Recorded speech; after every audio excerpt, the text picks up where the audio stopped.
Assalamualaikum warahmatullahi wabarakatuh. Perkenalkan, nama saya Tony Raditya di kelas Karawitan 3B dengan NIM 2412320061. Di sini saya akan mempresentasikan pada pertemuan pertama dan pertemuan kedua. Materi yang dibahas adalah konsep teoritis rakitan laras salendro, padantara, dan pelog. Laras merupakan nada-nada yang telah ditentukan jarak nadanya dan menggunakan satuan ukuran sen. Rakitan laras tersebut diduga digunakan oleh seluruh bangsa di dunia. Yang berbeda hanyalah aturan memilih laras dan intervalnya saja. Kemudian berdasarkan hal tersebut, melalui peristiwa yang dialami ketika mengamati gending-gending atau lagu-lagu dalam gamelan dan memainkan hasil pengamatannya dalam permainan gitar, dia menyimpulkan bahwa permainan gitar yang membawakan gending-gending atau lagu-lagu gamelan tersebut kemudian mendapat kritikan yang hebat dari Ermuh dan menyarankan Raden M.A. Kusumadinata belajar alat musik rebab pada tokoh-tokoh pemain rebab. Setelah mempelajari rebab dan melakukan beberapa penelitian, pada akhirnya R.M. Kusumadinata menyimpulkan bahwa laras salendro itu adalah padantara, terdiri atas 5 nada saja dengan nada ke-6 sebagai oktav atau gembiangannya. R.M. Kusumadinata membagi dua dari masing-masing interval dalam laras salendro menjadi 120 sen. Kemudian penelitiannya pun berlanjut membagi 3 dari 240 sen interval dalam laras salendro menjadi 80 sen.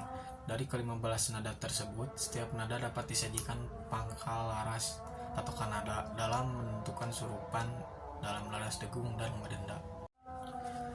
Selanjutnya membahas mengenai lambang baca dalam notasi serat Kanayagan.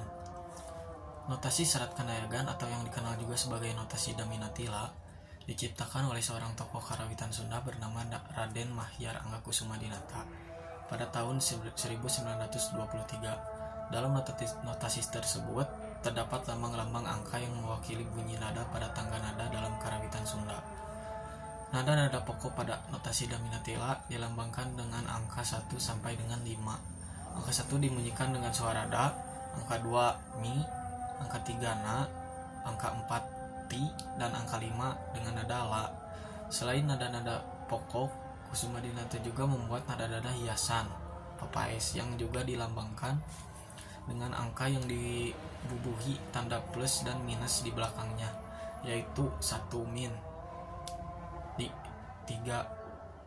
ni, 5 plus le, dan 2 plus mu.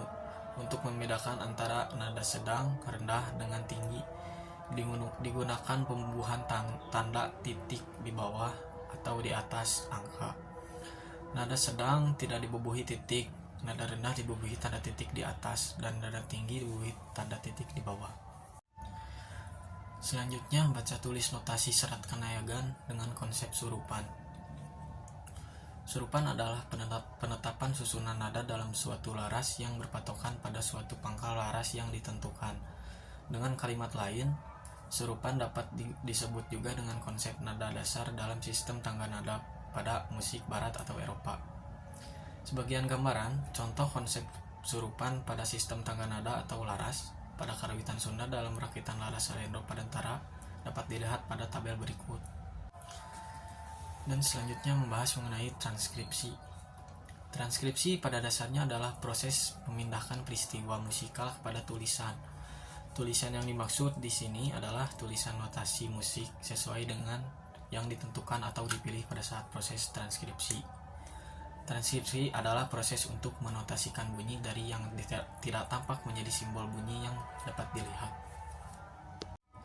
Sekian video resume titik laras dari saya. Wassalamualaikum warahmatullahi wabarakatuh.